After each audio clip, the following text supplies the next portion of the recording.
नमस्कार दोस्तों, आप सभी का स्वागत है फ्रीडम एजुकेशन ऑफ इंडिया में। तो दोस्तों, आज की इस कक्षा के माध्यम से मैं आपको राजस्थान जीके से संबंधित जो विषय आता है राजस्थान का भूगोल, उसका जो पहला टॉपिक आता है जिसका नाम है राजस्थान का भौतिक एवं प्रशासनिक स्वरूप, जिसके अंतर्गत अपन राजस्थान की स्थिति व विस्तार का अध्ययन करते हैं, राजस्थान के भौतिक विभागों का अध्ययन करते हैं तथा राजस्थान की पर्वत श्रेणियों का अध्ययन करते हैं। इस टॉपिक को मैं आपको प्रश्नों के माध्यम से काफ़ी अच्छी तरीके से कंप्लीट करवाने वाला हूँ। जिन विद्यार्थियों ने ये टॉपिक पढ़ रखा है उनका काफ़ी अच्छी तरीके से रिवीजन हो जाएगा तथा जिन विद्यार्थियों ने ये टॉपिक अच्छे से नहीं पढ़ रखा है उनका ये टॉपिक इस कक्षा के माध्यम से पूरा कंप्लीट हो जाएगा। ये काफ़ी अच्छी कक्षा आप सभी की होने वाली है। एक बार इस कक्षा को देखिएगा दोस्तों, आपको काफ़ी अच्छे से ये पसंद आएगी। तो प्रारंभ करते हैं आज की इस कक्षा को। प्रत्येक प्रश्न को आपको व्याख्या सहित मैं कंप्लीट करवाऊँगा तथा सभी वे प्रश्न आपको कवर करवाऊँगा जो विगत वर्षों की परीक्षाओं में पूछे गए। तो पहला प्रश्न है दोस्तों आज की इस कक्षा का, राजस्थान का कुल क्षेत्रफल भारत के कुल क्षेत्रफल का कितना प्रतिशत है?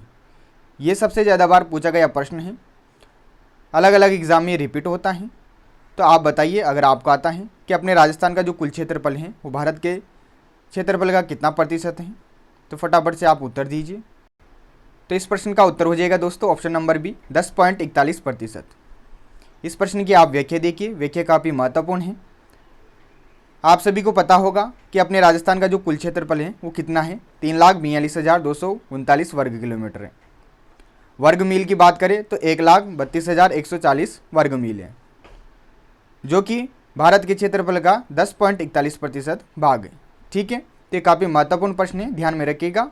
अपने राजस्थान का क्षेत्रफल है 3,42,239 वर्ग किलोमीटर, जो कि भारत के क्षेत्रफल का 10.41% भाग है।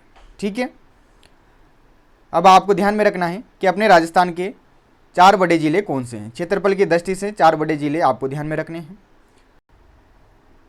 तो यहाँ पर मैंने अवरोही क्रम में जो 4 बड़े जिले हैं वो यहाँ पर व्यवस्थित कर रखे हैं। आपको चारों जिलों का नाम याद ध्यान में रखना है।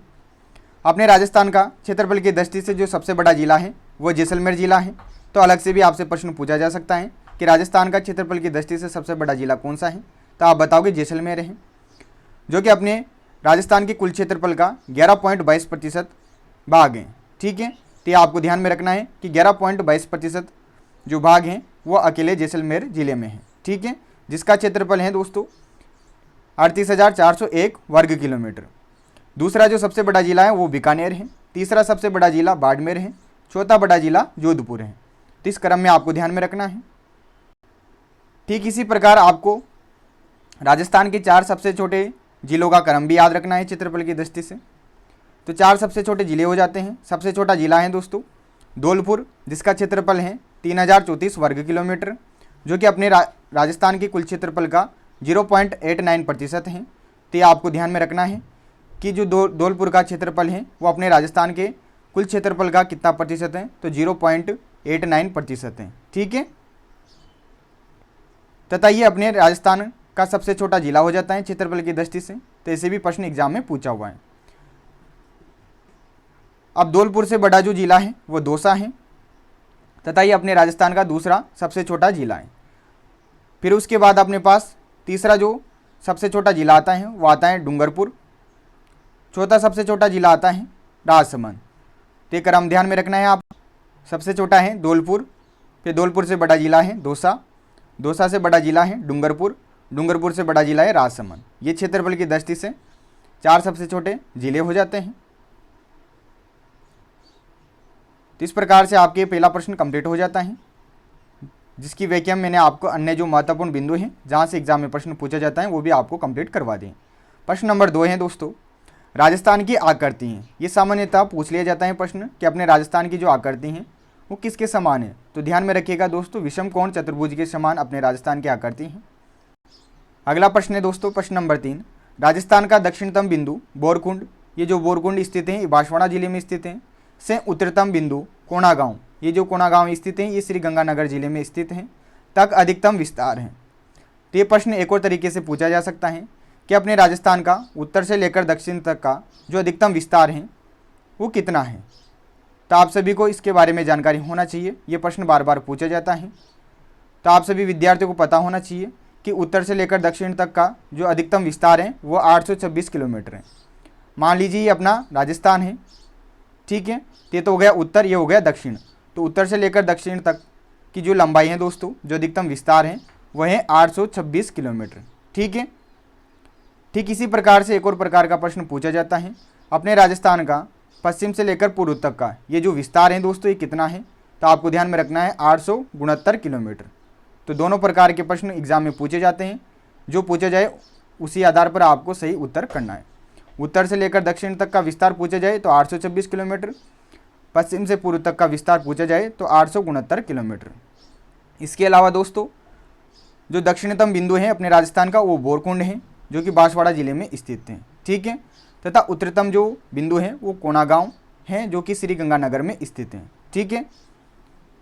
अब इस प्रश्न की आप व्याख्या देखिए।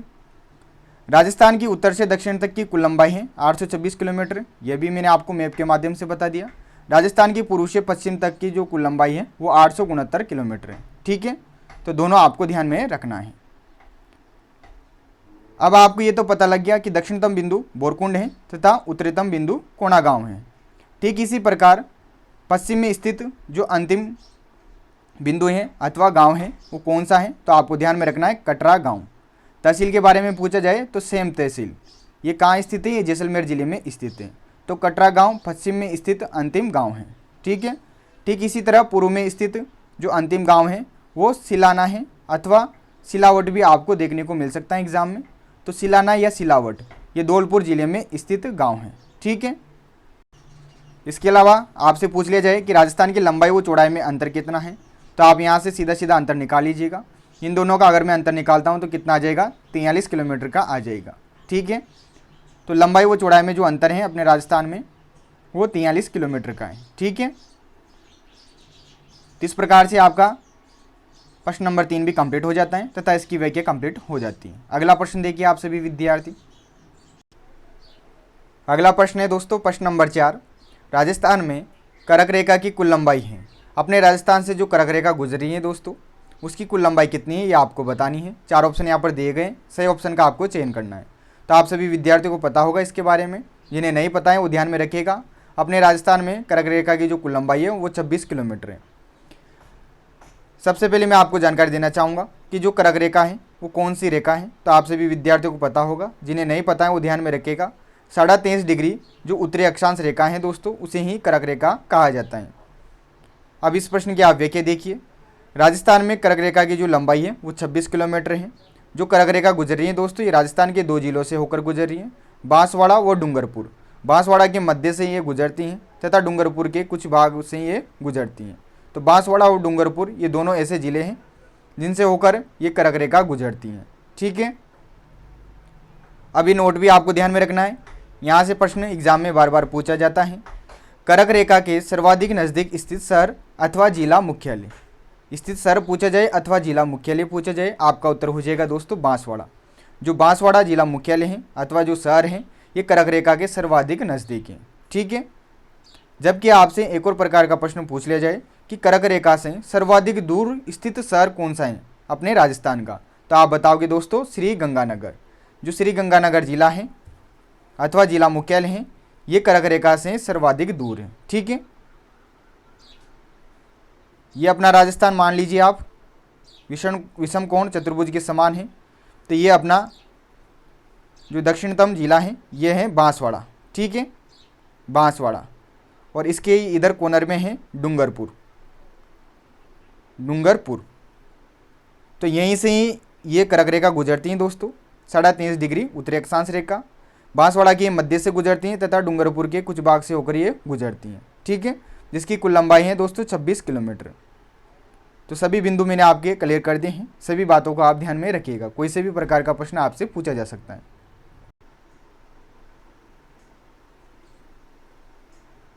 अगला प्रश्न देखिए दोस्तों प्रश्न नंबर 5 है, राजस्थान का अक्षांशीय विस्तार है। ये काफ़ी महत्वपूर्ण प्रश्न है, ये सब प्रश्न बार बार एग्जाम में पूछा जाता है। आपको बताना है कि राजस्थान का जो अक्षांशीय विस्तार है दोस्तों वो कितना है। 4 ऑप्शन यहाँ पर दिए गए हैं, आपको आता है तो आप ऑप्शन सेलेक्ट कर लीजिए। बाकी इस प्रश्न का जो उत्तर हो जाएगा वो हो जाएगा option number A, 23 degree 3 minute उत्तरी अक्षांश से 30 डिग्री 12 मिनट उत्तरी अक्षांश। इस प्रश्न की आप व्याख्या देखिए ताकि इन चीज़ों को मैं आपको अच्छे से क्लियर कर पाऊँ। राजस्थान का जो अक्षांश विस्तार है ये आपको ध्यान में रखना है दोस्तों, रट लीजिएगा इसको अच्छे से। 23 डिग्री 3 मिनट उत्तरी अक्षांश से 30 डिग्री 12 मिनट उत्तरी अक्षांश। ठीक इसी प्रकार आपसे अगर देशांतरीय विस्तार के बारे में पूछ लिया जाए तो आप बताओगे 69 डिग्री 30 मिनट पूर्वी देशांतर से 78 डिग्री 17 मिनट पूर्वी देशांतर। इनका अंतर भी कभी कभी पूछ लिया जाता है, तो आप इनका अंतर निकाल सकते हो दोस्तों। अक्षांश से विस्तार पूछा जाए आपसे अंतर के रूप में तो आप ध्यान में रखिएगा 7 डिग्री 9 मिनट, ठीक है। तथा देशांतरीय विस्तार पूछा जाए तो यहाँ पर इन दोनों का जो अंतर हो जाएगा वो हो जाएगा 8 डिग्री 47 मिनट। तो इसे आप नोट डाउन कर लीजिएगा। बाकी मैं आपको समझा देता हूँ कि किस प्रकार से अक्षांश और देशांतर निर्धारित किए जाते हैं, थोड़ा सा कि आपको समझ में आ जाए ये चीज़, इसलिए मैं बता देता हूँ। ये अपना राजस्थान हो जाता है दोस्तों, विषम कोण चतुर्भुज के समान। तो देखिए दोस्तों, अक्षांश से विस्तार, तो अक्षांश क्या होते हैं, जो आडी लाइनें होती हैं दोस्तों, इन्हें ही अपन क्या बोलते हैं, अक्षांश से रेखाएं बोलते हैं, ठीक है। इस तरीके से अलग अलग अक्षांश से रेखाएं निर्धारित की गई है। ये जो रेखा है ये कौन सी रेखा है, 23.5 डिग्री उत्तरी अक्षांश रेखा है, जिसे अपन क्या कहते हैं, कर्क रेखा कहते हैं। ये भी अपने राजस्थान से होकर गुजर रही है। तो ये सभी जो रेखा है दोस्तों आडी, ये कौन सी रेखा है, अक्षांश से रेखा है। अब अपन उत्तरी अक्षांश क्यों बोलते हैं, क्योंकि अपना जो राजस्थान है अथवा अपन बात करें अपने भारत की, तो अपना जो भारत है ये उत्तरी गोलार्ध में स्थित है, इसलिए यहाँ पर उत्तरी अक्षांश अपन बोलते हैं। जबकि देशांतर की बात करते हैं तो अपना जो भारत है ये पूर्वी देशांतर में स्थित है, इसलिए अपन क्या बोलते हैं, पूर्वी देशांतर बोलते हैं, ठीक है। कुल मिला के मैं आपको समझाऊं तो अपना जो राजस्थान है अथवा अपना जो भारत है ये उत्तरी व पूर्वी गोलार्ध में स्थित है, ठीक है। अक्षांश की दृष्टि से बात करें तो उत्तरी गोलार्ध में स्थित है, देशांतर की दृष्टि से बात करें तो पूर्वी गोलार्ध में स्थित है, ठीक है। तो ये जो विस्तार है दोस्तों अपना अक्षांश से रेखाओं का, ये कितना है, तो देखिए दोस्तों यहाँ से स्टार्ट हो रही हैं अक्षांश से रेखाएं, तो ये जो यहाँ से पास हो रही हैं रेखा, ये है दोस्तों 23 डिग्री 3 मिनट उत्तरी अक्षांश रेखा। तथा ये जो रेखा है दोस्तों अंतिम छोर पर उत्तर में, ये है अपने पास 30 डिग्री 12 मिनट, ठीक है। इस तरीके से आप बना लीजिएगा अपने रजिस्टर में, ताकि आसानी रहेगी आपको याद रखने में। तथा इधर बात करें, अब मैं बात करता हूँ देशांतरीय रेखाओं की। तो देशांतर रेखाएं जो खड़ी रेखाएं होती हैं दोस्तों, इन्हें बोला जाता है। देशांतरीय रेखाओं के माध्यम से समय का निर्धारण किया जाता है। तो अपने पास कौन कौन से देशांतर अपने राजस्थान से गुजर रहे हैं, तो यहाँ से जो देशांतर गुजर रहा है ये गुजर रहा है दोस्तों 78 डिग्री 17 मिनट, ठीक है। और यहाँ पर जो देशांतर गुजर रहा है ये गुजर रहा है 69 डिग्री 30 मिनट, ठीक है। तो ये आपको ध्यान में रखना है। और इन दोनों का अंतर अगर अपन निकालते हैं तो अंतर आता है दोस्तों 8 डिग्री 47 मिनट। तथा एक देशांतर को पार करने में जो समय लगता है दोस्तों वो लगता है 4 मिनट का। यानी कि ये मान लीजिए कोई एक देशांतर है तथा ये दूसरा देशांतर है, इन दोनों के मध्य जो समय लगता है पार करने के लिए वो 4 मिनट का लगता है, ठीक है। अब इसी से अपने पास एक और कंसेप्ट निकलेगा, क्या निकलेगा वो भी आपको पता लगेगा। तो अगर आपको ऐसे समझना है तो समझ लीजिएगा, बाकी ये आपको याद होना चाहिए। अक्षांश से विस्तार और देशांतरीय विस्तार, यहाँ से प्रश्न पूछा जाता है। अब देखिए नोट के माध्यम से समझिए आप। जो कटरा गांव है दोस्तों, जो कि पश्चिम में स्थित अंतिम गांव है, से सिलाना गांव कहाँ स्थित है, अपना धौलपुर में स्थित है, जो कि पूर्व में स्थित अंतिम गांव है। तो कटरा गांव से सिलाना गांव तक का स्थानीय समय में जो अंतर होता है दोस्तों वो 35 मिनट 8 सेकंड का होता है। लगभग अपन कह सकते हैं 35 मिनट का होता है। इसका मतलब क्या हो गया कि राजस्थान में जो सूर्योदय होगा वो सबसे पहले कहाँ होगा, धौलपुर में होगा। तथा जो सूर्यास्त होगा वो सबसे बाद में कहाँ होगा, जैसलमेर में होगा। अब देखिए ये जो समय आता है ये इसी से आता है। मैंने अभी आपको बताया कि दो देशांतरों के मध्य जो समय होता है वो कितने का होता है, 4 मिनट का होता है। अथवा आप कह सकते हो कि एक देशांतर को पार करने में जो समय लगता है वो 4 मिनट का लगता है। तो अपने पास यहाँ पर देखिए मैंने अभी बताया आपको कि जो देशांतरीय रेखाएं होती हैं ये समय निर्धारण में काम आती हैं। तो यहाँ पर जो अंतर है दोस्तों इन दोनों का, ये कितना आया, ये आया 8 डिग्री 47 मिनट का। तो लगभग अगर इसे मैं डिग्री में ही कन्वर्ट करूँ तो अपने पास आ जाता है लगभग 8.8 डिग्री। ठीक है, जिसे मैं इसे 4 से मल्टीप्लाई करूँगा दोस्तों, तो अपने पास लगभग जो समय आएगा वो आ जाएगा 35 मिनट का। ठीक है, तो इस प्रकार से आप ध्यान में रख सकते हो, लगभग 35 मिनट का अंतर होता है अपने कटरा गांव तथा सिलाना गांव के बीच में। सबसे पहले सूर्यदेव जो होता है, यानी कि सूर्य का जो उदय होता है वो धौलपुर में होता है। सूर्यास्त की बात करें तो सूर्यास्त जो सबसे बाद में होता है वो जैसलमेर में होता है। धौलपुर में पहले ही रात पड़ जाती है। जैसे मान लीजिए धौलपुर में 7 बजे शाम पड़ती है, यानी कि सूर्य अस्त हो जाता है 7 बजे। तो अपने जैसलमेर ज़िले में जो सूर्यास्त होगा दोस्तों ये 7:35 पर होगा। ठीक है, तो ये चीज़ अब आपके क्लियर होगी। अगला प्रश्न है दोस्तों, प्रश्न नंबर 6, राजस्थान की अंतर्राष्ट्रीय सीमा की कुल लंबाई है। बार बार ये प्रश्न एग्जाम में पूछा जाता है। 4 ऑप्शन यहाँ पर दे रखे हैं, तो जिन विद्यार्थियों को पता है वो अपना ऑप्शन सेलेक्ट कर लीजिए। बाकी इस प्रश्न का जो सही उत्तर हो जाएगा वो हो जाएगा 1070 किलोमीटर। ठीक है, अब मैं आपको थोड़ा वेक्य के माध्यम से अपने राजस्थान की जो सीमा है उनके बारे में थोड़ा बता देता हूँ। यहाँ से बार बार एग्जाम में प्रश्न रिपीट होता है, तो सीमाओं के बारे में आपको जानकारी होना आवश्यक है। तो राजस्थान की जो कुल सीमा है दोस्तों, कुल सीमा के अंतर्गत अपन बात करेंगे अंतर्राष्ट्रीय तथा अंतर्राज्यीय। अंतर्राष्ट्रीय का मतलब ये हो गया कि अपने राजस्थान की ऐसी सीमा जो किसी अन्य देश के साथ लगती है उसे अपन कहेंगे अंतर्राष्ट्रीय सीमा। एकमात्र देश है दोस्तों जिसके साथ अपने राजस्थान की सीमा लगती है वह है पाकिस्तान। पाकिस्तान के साथ अपने राजस्थान की 1070 किलोमीटर सीमा लगती है, जिसके अंतर्गत 4 ज़िले आते हैं। उन सभी के बारे में भी बताऊंगा मैं आपको। ठीक है, तो एक ही देश के साथ अपन अंतर्राष्ट्रीय सीमा बनाते हैं, जबकि अंतर्राज्यीय सीमाएं ऐसी सीमाएं होती हैं जो अपने भारत में स्थित अन्य राज्यों के साथ लगती हैं। जैसे अपने राजस्थान की कुछ सीमा पंजाब के साथ भी लगती हैं, हरियाणा के साथ भी लगती हैं, मध्य प्रदेश के साथ भी लगती हैं, उत्तर प्रदेश के साथ भी लगती हैं और गुजरात के साथ भी लगती हैं। टोटल 5 राज्यों के साथ अपना जो राजस्थान है ये अंतर्राज्यीय सीमा बनाता है। तो दोनों का कुल मिला के जो सीमा हो जाती हैं वो हो जाती हैं दोस्तों 5920 किलोमीटर। किस प्रकार से हुई, तो आप ये देखिए। अंतर्राज्यीय जो सीमा की कुल लंबाई है दोस्तों वह है 4850 किलोमीटर। ठीक है, जबकि अंतर्राष्ट्रीय सीमा की जो कुल लंबाई है वह है 1070 किलोमीटर। इन दोनों का जैसे मैं योग करूँगा तो अपने राजस्थान की जो कुल सीमा है वो निकल कर आ जाएगी। कितनी आ जाएगी, 5920 किलोमीटर। ठीक है, किस प्रकार से है एक बार मैप के माध्यम से आपको समझा देता हूँ। ये अपना राजस्थान हो गया भैया, ये समझने की दृष्टि से है ओनली। तो ये पूरी जो कुल सीमा है दोस्तों अपने राजस्थान की, इसकी लंबाई है दोस्तों 5920 किलोमीटर।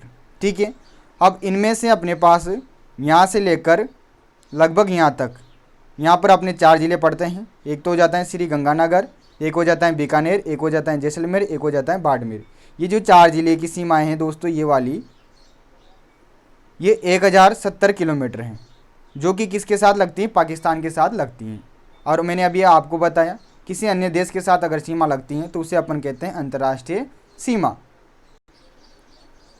ठीक इसी प्रकार जो शेष अन्य सीमा है ये वाली, ठीक है, ये किसके साथ लगेगी, अपने भारत के जो अन्य राज्य हैं उनके साथ लगेगी। यहाँ पर पंजाब स्थित है जिसके साथ सबसे कम सीमा लगती हैं अपने राजस्थान की। ये आगे आपको पूरा डिटेल से समझा दूंगा मैं। ठीक है, अभी आपको ध्यान में रखना है, यहाँ पर पंजाब हो गया, इधर हरियाणा हो गया, इधर उत्तर प्रदेश हो गया, इधर मध्य प्रदेश हो गया और इधर गुजरात हो गया। मध्य प्रदेश से सबसे ज़्यादा सीमा लगती हैं। ठीक है, तो इस प्रकार से ये जो सीमा हो जाती हैं ये हो जाती हैं 4850 किलोमीटर। टोटल करते हैं अपन 1070 और 4850 को, तो कितना हो जाता है 5920 किलोमीटर हो जाता है। इस प्रकार से अपनी ये राजस्थान की सीमा बनती हैं। ठीक है, अब आप इन चीज़ों को अपने रजिस्टर में नोट डाउन कर लीजिएगा। इसकी PDF भी मैं आपको अवेलेबल करवा दूंगा ताकि अच्छे से आप दोबारा से जब भी रिवीजन करना चाहो रिवीजन कर सकूं। तो आपको समझ में आ गई भैया राजस्थान की कुल सीमा। तो तो अंतर्राष्ट्रीय सीमा जो है 1070 किलोमीटर है, इस प्रश्न का सही उत्तर हो जाता है। तथा जो 4 जिले हैं गंगानगर, बीकानेर, जैसलमेर, बाड़मेर, ये अंतर्राष्ट्रीय सीमा पर स्थित हैं। अपने जो सबसे ज़्यादा अंतर्राष्ट्रीय सीमा बनाता है वो जैसलमेर ज़िला बनाता है। 464 किलोमीटर ये अंतर्राष्ट्रीय सीमा बनाता है पाकिस्तान के साथ। सबसे कम जो अंतर्राष्ट्रीय सीमा बनाता है वो बीकानेर बनाता है, 168 किलोमीटर। ठीक है, तो ये दोनों बिंदु भी आपको ध्यान में रखने हैं। पर्टिकुलर प्रश्न अलग से भी पूछ लिया जाता है कि राजस्थान का वह जिला जो पाकिस्तान के साथ सबसे ज़्यादा अंतर्राष्ट्रीय सीमा बनाता है, तो आप बताओगे जैसलमेर। सबसे कम अंतर्राष्ट्रीय सीमा बनाता है, तो आप बताओगे बीकानेर। ठीक है, बाकी इनका क्रम भी पूछ लिया जाता है, तो आपको ध्यान में रखना है। सबसे ज़्यादा जैसलमेर, फिर इससे कम बाड़मेर, फिर इससे कम गंगानगर, फिर सबसे कम बीकानेर। ठीक है, तो सभी जानकारी आपको रखनी है, किसी भी प्रकार से घुमा के प्रश्न पूछा जा सकता है। आगे देखिए और व्याख्या। अब देखिए दोस्तों, इस नोट को ध्यान में रखिएगा। अंतर्राष्ट्रीय सीमा उत्तर में हिंदू मलकोट, जो हिंदू मलकोट स्थान है ये श्री गंगानगर में है, से प्रारंभ होकर दक्षिण पश्चिम में शाहगढ़, जो शाहगढ़ है ये बाड़मेर में स्थित है, में जाकर समाप्त होती है। इस प्रकार से अंतर्राष्ट्रीय सीमा हिंदू मलकोट से प्रारंभ होकर शाहगढ़ में समाप्त होती है। ठीक है, अगला बिंदु है अंतर्राष्ट्रीय सीमा। अब देखिए, जो अंतर्राष्ट्रीय सीमा है दोस्तों जो पाकिस्तान के साथ लगती हैं, इसे अपन कहते हैं दोस्तों रेड क्लिफ रेखा अथवा लाइन। तो ये शब्द ध्यान में रखिएगा, रेड क्लिफ लाइन अंतर्राष्ट्रीय सीमा को कहा जाता है जो पाकिस्तान के साथ लगती है। के सर्वाधिक निकट स्थित शहर हैं। अगर आपसे इसे प्रश्न पूछ लिया जाए कि अंतर्राष्ट्रीय सीमा के सर्वाधिक निकट स्थित शहर हैं, तो आप बताओगे श्री गंगानगर। जबकि आपसे पूछ लिया जाए कि अंतर्राष्ट्रीय सीमा से सर्वाधिक दूर स्थित शहर कौन सा है, तो आप बताओगे बीकानेर। ये बीकानेर वाला प्रश्न एग्जाम में 2-3 बार पूछा हुआ है कि अंतर्राष्ट्रीय सीमा से सर्वाधिक दूर स्थित शहर कौन सा है, तो आप ध्यान में रखिएगा बीकानेर है। ठीक है, इस प्रकार से ये जो प्रश्न नंबर 6 है इसकी व्याख्या कंप्लीट हो जाती है। सभी बिंदु आपको ध्यान में रखने हैं। अगला प्रश्न है दोस्तों प्रश्न नंबर 7। राजस्थान का वह जिला जो सर्वाधिक लंबी अंतर्राज्यीय सीमा बनाता है, यानी कि ऐसे जिले का नाम आपको बताना है जो किसी अन्य राज्य के साथ सर्वाधिक सीमा साझा करता है। तो आपका उत्तर हो जाएगा दोस्तों ऑप्शन नंबर डी, झालावाड़। जो झालावाड़ है दोस्तों ये सर्वाधिक लंबी अंतर्राज्यीय सीमा बनाता है, जो कि किसके साथ बनाता है, मध्य प्रदेश राज्य के साथ बनाता है। जबकि एक और प्रकार का प्रश्न आपसे पूछ लिया जाए कि ऐसा कौन सा राजस्थान का जिला है जो किसी अन्य राज्य के साथ 2 बार सीमाएं बनाता है, तो आपका उत्तर हो जाएगा दोस्तों कोटा। जो कोटा जिला है ये अपने पास एमपी से 2 बार सीमा बनाता है। मैप के माध्यम से अगर आप इसे समझने का प्रयास करोगे तो मान लीजिए इस तरीके से अपने राजस्थान का ये इधर का हिस्सा है। ठीक है, ये क्या हो गया, मध्य प्रदेश हो गया। यहाँ पर कोटा स्थित है दोस्तों। तो कोटा एक इस साइड से एमपी के साथ सीमा साझा करता है तथा एक इस साइड से एमपी के साथ सीमा साझा करता है। ठीक है, तो ये बिंदु काफ़ी महत्वपूर्ण है। कोटा 2 साइड से अपने पास एमपी के साथ अंतर्राज्यीय सीमा बनाता है। अब इस प्रश्न की आप व्याख्या देखिए दोस्तों। राजस्थान की जो अंतर्राज्यीय सीमा है उसकी लंबाई है दोस्तों टोटल 4850 किलोमीटर। अभी जस्ट आपको मैंने बताया था पिछले प्रश्न में। अब किस प्रकार से अंतर्राज्यीय सीमा अन्य राज्यों के साथ बनती है वो एक बार आप देख लीजिए और इन चीज़ों को समझ लीजिए। पड़ोसी राज्य का नाम, किन किन राज्यों से अंतर्राज्यीय सीमा यहाँ पर अपना राजस्थान राज्य बनाता है, राजस्थान के साथ कितनी सीमा साझा करता है, सबसे कम सीमा कौन सा जिला बनाता है, सर्वाधिक सीमा कौन सा जिला बनाता है। इस तरीके से ये आप चार्ट के रूप में अपने रजिस्टर में बना सकते हो ताकि आसानी रहेगी आपको। तो सबसे मैंने अभी बताया आपको 5 राज्यों के साथ अपना राजस्थान अंतर्राज्यीय सीमा बनाता है। पहला राज्य हो जाता है पंजाब। पंजाब के साथ सबसे कम अंतर्राज्यीय सीमा बनाता है अपना राजस्थान। 89 किलोमीटर की सीमा अपना राजस्थान पंजाब के साथ साझा करता है, जिसे अपन कहते हैं अंतर्राज्यीय सीमा। दो जिले लगते हैं दोस्तों अपने राजस्थान के, श्री गंगानगर और हनुमानगढ़, तथा पंजाब के भी दो जिले लगते हैं। ठीक है, सबसे कम सीमा जो लगती है पंजाब के साथ वो अपने श्री गंगानगर जिले की लगती हैं, तथा सर्वाधिक जो सीमा लगती हैं वो हनुमानगढ़ जिले की लगती हैं। तो ये आपको ध्यान में रखना है, सर्वाधिक सीमा किसकी लगती है, यहाँ से विशेषकर एग्जाम में प्रश्न पूछा जाता है। ठीक है, दूसरा राज्य है दोस्तों हरियाणा। हरियाणा के साथ अपनी राजस्थान की जो सीमा लगती हैं वो लगती हैं 1262 किलोमीटर, तथा अपने राजस्थान के 7 ऐसे ज़िले हैं जो हरियाणा के साथ सीमा साझा करते हैं। सबसे कम सीमा जो बनाता है वो जयपुर जिला बनाता है, तथा सर्वाधिक जो सीमा बनाता है हरियाणा के साथ वो हनुमानगढ़ जिला बनाता है। ठीक है, तीसरा राज्य आ जाता है अपने पास उत्तर प्रदेश। उत्तर प्रदेश के 2 जिले अपने राजस्थान के साथ सीमा साझा करते हैं, आगरा तथा मथुरा, तथा अपने राजस्थान के भी 2 जिले धौलपुर और भरतपुर उत्तर प्रदेश के साथ सीमा साझा करते हैं। टोटल जो सीमा लगती हैं वो लगती हैं 877 किलोमीटर। सबसे कम सीमा लगती हैं धौलपुर की, तथा सर्वाधिक सीमा लगती है भरतपुर की। तो आपको ध्यान में रखना है, उत्तर प्रदेश के साथ सर्वाधिक जो सीमा बनाता है वो भरतपुर जिला बनाता है। अगला राज्य आता है मध्य प्रदेश। मध्य प्रदेश के 10 जिले अपने राजस्थान के साथ सीमा से सटे हुए हैं, तथा अपने राजस्थान के भी 10 जिले मध्य प्रदेश के साथ सीमा से सटे हुए हैं, यानी कि सीमा बनाते हैं। लगभग 1600 किलोमीटर अपना राजस्थान मध्य प्रदेश के साथ सीमा बनाता है, जो कि सर्वाधिक सीमा है। अगर आपसे प्रश्न पूछ लिया जाए कि राजस्थान की सर्वाधिक जो सीमा लगती हैं वो कौन से राज्य से लगती हैं, तो आपका उत्तर हो जाएगा मध्य प्रदेश राज्य से लगती हैं। कितनी लगती हैं? 1600 किलोमीटर लगती हैं। सबसे कम जो सीमा बनाता है वो अपना भीलवाड़ा जिला बनाता है मध्य प्रदेश के साथ, तथा जो सर्वाधिक सीमा बनाता है वो झालावाड़ जिला बनाता है। तो ये प्रश्न बार बार पूछा जाता है, ध्यान में रखिएगा। अंतिम राज्य बच जाता है अपना गुजरात। गुजरात के 6 जिले अपने राजस्थान के साथ सीमा बनाते हैं, तथा अपने राजस्थान के भी 6 जिले गुजरात के साथ सीमा बनाते हैं।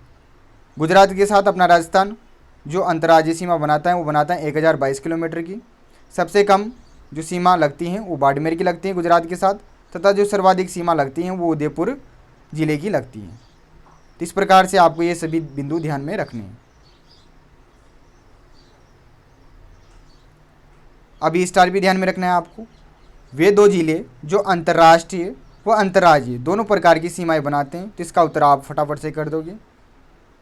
गंगानगर व बाड़मेर। आपको पता है गंगानगर पाकिस्तान के साथ अंतर्राष्ट्रीय सीमाएं बनाता है, तथा गंगानगर पंजाब के साथ अंतर्राज्यीय सीमा भी बनाता है।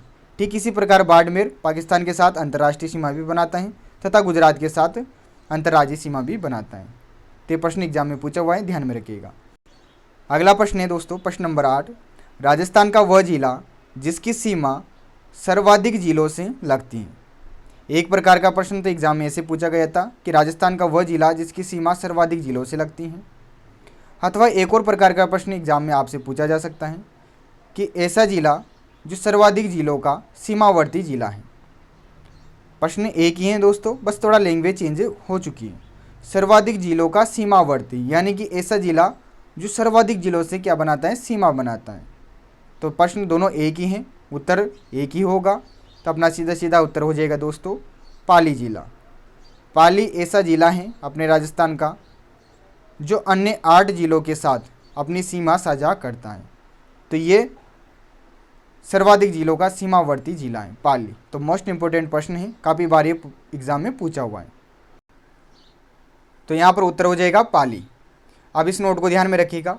वे जिले जिनकी संपूर्ण सीमा पड़ोसी जिलों से लगती हैं, यानी कि ऐसे जिले जिनकी संपूर्ण सीमा पड़ोसी जिलों से लगती हैं। अथवा एक और प्रकार का प्रश्न आपसे पूछा जा सकता है, किस प्रकार का, कि राज्य के कितने ऐसे जिले हैं जिनकी सीमा किसी देश अथवा राज्य की सीमा से नहीं लगती है। अर्थात संपूर्ण सीमा अपने किसी पड़ोसी जिले से ही लगती है, न तो वो किसी देश के साथ सीमा बनाता है, न किसी राज्य के साथ सीमा बनाता है। तो ऐसे जिलों की संख्या आपको बतानी है। तो टोटल 8 ऐसे जिले हैं दोस्तों जो किसी भी अन्य देश अथवा राज्य के साथ सीमा साझा नहीं करते हैं। 8 जिले कौन कौन से हैं? तो नागौर, पाली, अजमेर, जोधपुर, टोंक, दौसा, राजसमंद, बूंदी। डायरेक्ट संख्या ही पूछी जाती हैं, परंतु आपको नाम अगर याद हो जाते हैं तो नाम भी आप ध्यान में रख लीजिएगा।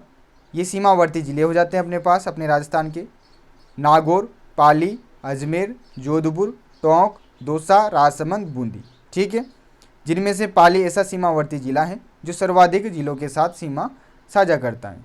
टोटल 8 जिलों के साथ ही अपनी संपूर्ण सीमा को साझा कर लेता है तथा ये सभी ऐसे जिले हो जाते हैं जो किसी अन्य देश अथवा राज्य के साथ सीमा नहीं बनाते हैं, अतः इन्हें अपन सीमावर्ती जिले कह सकते हैं। तो ये महत्वपूर्ण नोट हैं, ध्यान में रखिएगा। अगले प्रश्न की ओर बढ़ते हैं। प्रश्न नंबर 9 है। तो आपको निश्चित रूप से आनंद आ रहा होगा दोस्तों इस कक्षा में। मैंने काफ़ी मेहनत से आपके लिए ये प्रश्न तैयार किए हैं तथा इनकी व्याख्या तैयार की है। विगत वर्षों के जो पेपर हुए हैं उन्हीं के आधार पर ये सभी प्रश्न मैंने बनाए हैं। तो आप सभी इन प्रश्नों को अच्छे से याद कर लीजिएगा। बाकी जिन विद्यार्थियों ने पहले से ही ये टॉपिक पढ़ रखा है उनको आसानी से ये सभी चीज़ें क्लियर हो रही होगी। प्रश्न नंबर 9 है दोस्तों, राजस्थान के मध्य में जो जिला आता है वह है। तो अपने राजस्थान के मध्य में स्थित जो जिला है वो कौन सा है? तो आप बताओगे नागौर। तथा आपसे पूछ ले जाए कि मध्य में स्थित जो गांव है वो कौन सा है? तो आप बताओगे मकराना। मकराना नागौर में ही स्थित गांव है। तो जिले के बारे में पूछा जाए तो नागौर है अपने राजस्थान के मध्य में स्थित जिला, तथा गांव के बारे में पूछा जाए तो मकराना है। अगला प्रश्न है प्रश्न नंबर 10।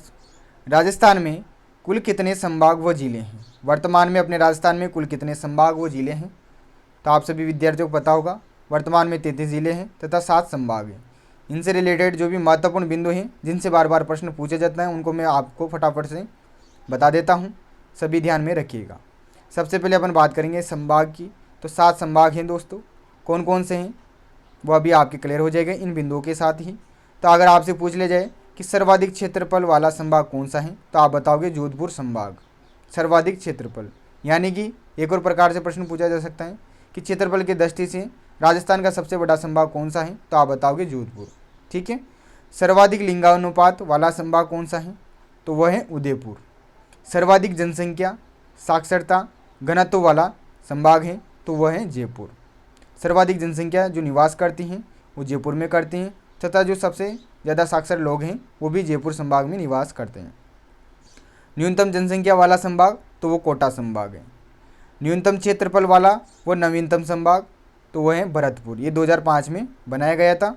तो ये न्यूनतम क्षेत्रफल वाला संभाग है तथा अभी वर्तमान में जो सबसे नया संभाग है वो भरतपुरी है जिसका गठन 2005 में किया गया था।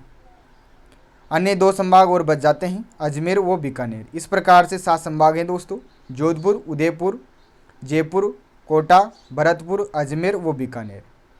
ठीक है। अब बात करते हैं जिलों के बारे में। तो नवीनतम जिला जो है वो है प्रतापगढ़। इसका जो गठन किया गया था 26 जनवरी 2008 को किया गया था। तो ये प्रश्न बार बार पूछा जाता है प्रतापगढ़ का कि इसका गठन कब किया गया था? 26 जनवरी 2008 को किया गया था। ये 33वां जिला है। इसके अलावा जो भी अन्य महत्वपूर्ण पॉइंट हैं वो भी आप ध्यान में रखिएगा। जब अपना राजस्थान का एकीकरण कंप्लीट हुआ था दोस्तों 1 नवंबर 1956 को, उस समय जो टोटल जिलों की संख्या थी वो थी दोस्तों 26। एकीकरण के बाद सर्वप्रथम जो गठित जिला था दोस्तों वो धौलपुर जिला था, जो कि 27वें जिले के रूप में सन 1982 ईस्वी में गठित किया गया था। तो 3 ही बिंदु आपको ध्यान में रखने हैं। नवीनतम जिला प्रतापगढ़ है जिसका गठन 26 जनवरी 2008 को किया गया था। एकीकरण के समय 26 जिले थे। एकीकरण के बाद सर्वप्रथम गठित जो जिला था वो धौलपुर जिला था। अन्य जो सभी बिंदु हैं वो अपन आगे की क्लासेज में कंप्लीट करेंगे। तो आपको इस प्रकार से 33 जिलों के बारे में सामान्य जानकारी ध्यान में रखनी है कि अपने पास 33 जिले हैं अपने राजस्थान में तथा उनसे संबंधित ये कुछ बिंदु हैं। 7 संभाग हैं तथा उन संभागों की विशेषताओं को लेकर किस प्रकार के प्रश्न पूछे जा सकते हैं वो मैंने आपको यहाँ पर कवर करवा दिए। प्रश्न नंबर 11 है, राजस्थान प्रदेश को सर्वप्रथम राजपूताना नाम किसने व कब दिया? प्रश्न नंबर 11 है, राजस्थान प्रदेश को सर्वप्रथम राजपूताना नाम किसने व कब दिया? तो सामान्य प्रश्न है, बार बार पूछ लिया जाता है। तो सन 1800 ईस्वी में जॉर्ज थॉमस ने अपने राजस्थान को राजपूताना कहा। इस नोट को ध्यान में रखिएगा। अपने राजस्थान को राजस्थान, रजवाड़ा एवं राजस्थान नाम किसने दिया था? तो ये कर्नल जेम्स टोड के द्वारा दिया गया था। इन्होंने सन 1829 ईस्वी में अपनी पुस्तक the annals and antiquities of Rajasthan नामक जो पुस्तक है इनकी इसमें अपने राजस्थान को राजस्थान, रजवाड़ा एवं राजस्थान कहा है। अगला प्रश्न है प्रश्न नंबर 12, राजस्थान का पश्चिमी रेगिस्तानी भाग व इसमें स्थित खारे पानी की झीलें किसके अवशेष हैं? ये प्रश्न बार बार पूछ लिया जाता है, तो आप सभी विद्यार्थियों को ध्यान में रखना है कि अपने राजस्थान का जो पश्चिमी रेगिस्तानी क्षेत्र है तथा इसमें स्थित जो खारे पानी की झीलें हैं ये सभी 33 सागर के अवशेष हैं। ध्यान में रखिएगा, 33 सागर। इस नोट को भी ध्यान में रखिएगा। राजस्थान का जो मध्यवर्ती पहाड़ी क्षेत्र है जिसमें अपने पास अरावली पर्वतमाला फैली हुई है एवं दक्षिणी पूर्वी जो पठारी भाग हैं ये दोनों क्षेत्र गोंडवाना लैंड के भाग हैं अथवा अवशेष हैं। तो दोनों बिंदु आपको ध्यान में रखने हैं। प्रश्न नंबर 12 के अंतर्गत जो पश्चिमी रेगिस्तानी भाग हैं और इसमें स्थित जो खारे पानी की झीलें हैं ये 33 सागर के अवशेष हैं, जबकि राजस्थान का मध्यवर्ती जो पहाड़ी क्षेत्र हैं जिसे अपन कहते हैं अरावली पर्वतमाला एवं दक्षिणी पूर्वी जो पठारी भाग हैं वो गोंडवाना लैंड के भाग हैं। ठीक है।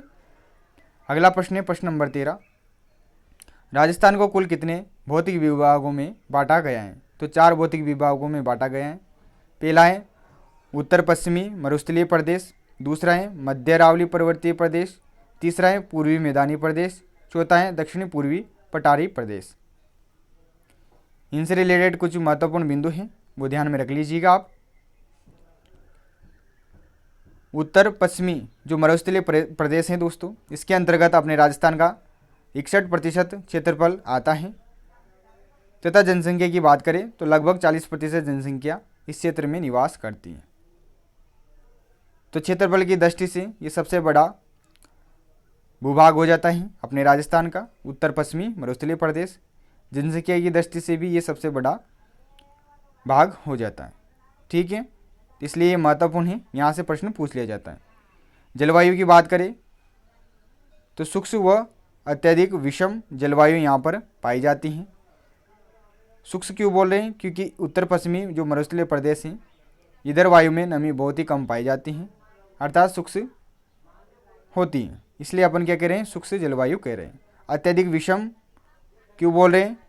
क्योंकि यहाँ पर तापमान निरंतर घटता बढ़ता रहता है। आप सभी को पता है मरुस्थल दिन में कितना गर्म हो जाता है और रात को कितना जल्दी ठंडा हो जाता है, इसलिए यहाँ पर अत्यधिक विषम जलवायु पाई जाती है। मिट्टी की बात करें तो रेतीली बलुई मिट्टी यहाँ पर मिलती है। सबसे बड़ा प्राकृतिक विभाग अथवा कृषि जलवायु खंड जो है वो अपना उत्तर पश्चिमी मरुस्थलीय भाग है। थार मरुस्थल का लगभग 62% भाग अपने राजस्थान में स्थित है। राष्ट्रीय मरु उद्यान व आकल जीवाश्म पार्क इसी विभाग में स्थित हैं।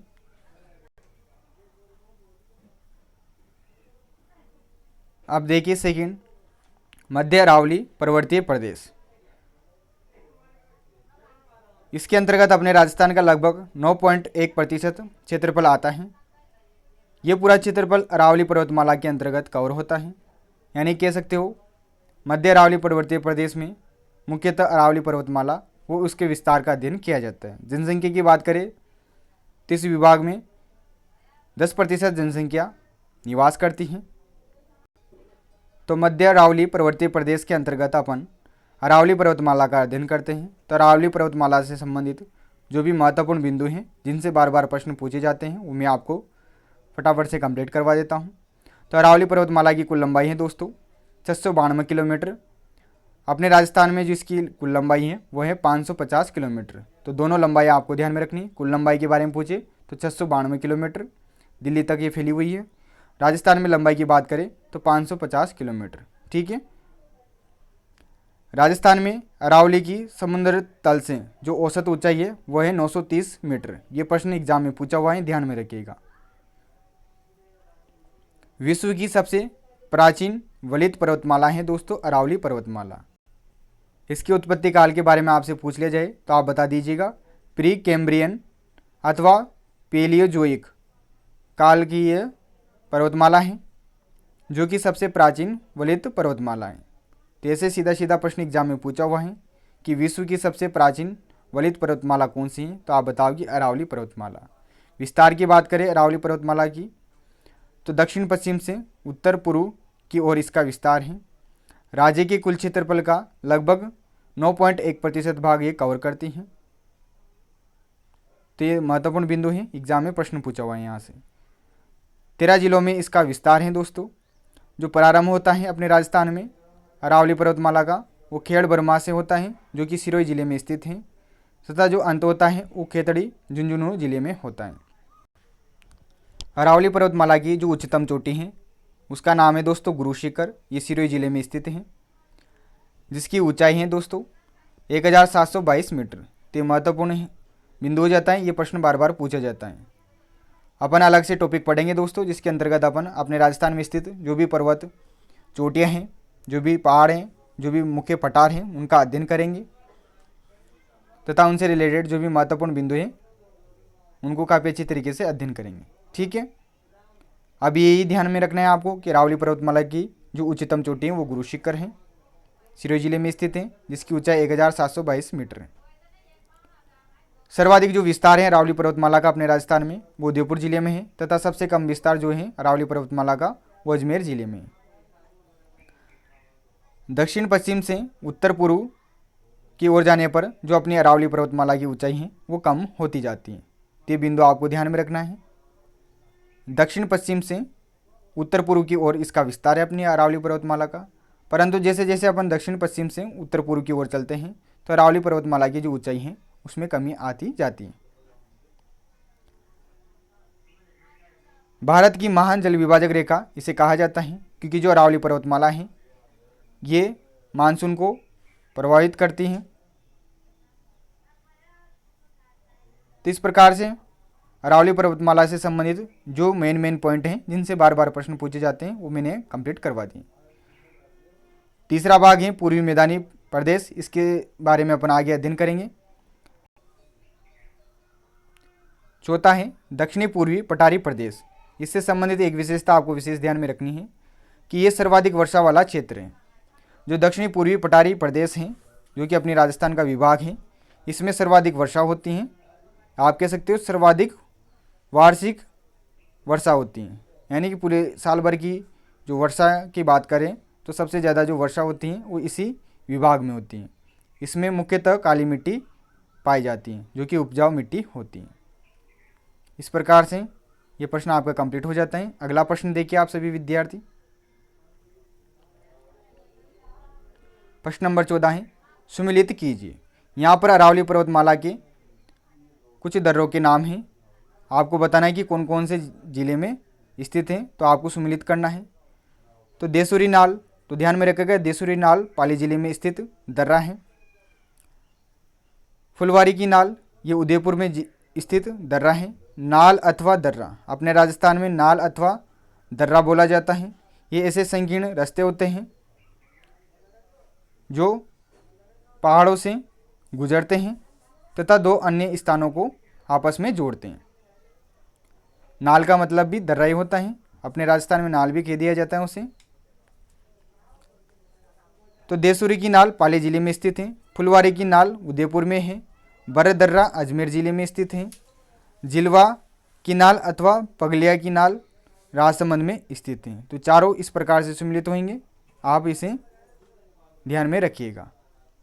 सबसे ज़्यादा जो प्रश्न पूछा जाता है वो फुलवारी की नाल से पूछा जाता है, ये उदयपुर में स्थित है। ठीक है, बरदर्रा अजमेर में है। जिलवा की नाल अथवा पगलिया की नाल राजसमंद में है। देसूरी नाल पाली में है। प्रश्न नंबर 15 है पश्चिमी राजस्थान में स्थित खारे पानी की बड़ी झीलें कहलाती हैं। तो अपने पश्चिमी राजस्थान में जो स्थित खारे पानी की बड़ी झीलें हैं उन्हें प्लाया झीलें कहा जाता है, जो कि जैसलमेर में ज़्यादा बनती हैं। तो इस प्रकार से आज की ये जो कक्षा है ये कंप्लीट हो जाती हैं। निश्चित रूप से आपको ये कक्षा पसंद आई होगी, तो इस कक्षा को अपने दोस्तों के साथ शेयर कीजिएगा। चैनल पर अगर पहली बार विजिट कर रहे हैं तो चैनल को सब्सक्राइब कर दीजिएगा और कमेंट करके ज़रूर बताइएगा कि आपको ये कक्षा कैसी लगी, ताकि अगली कक्षा इसी प्रकार से आपके लिए अवेलेबल करवाई जाए हमारे यूट्यूब चैनल पर। तो धन्यवाद। जय हिंद, जय भारत।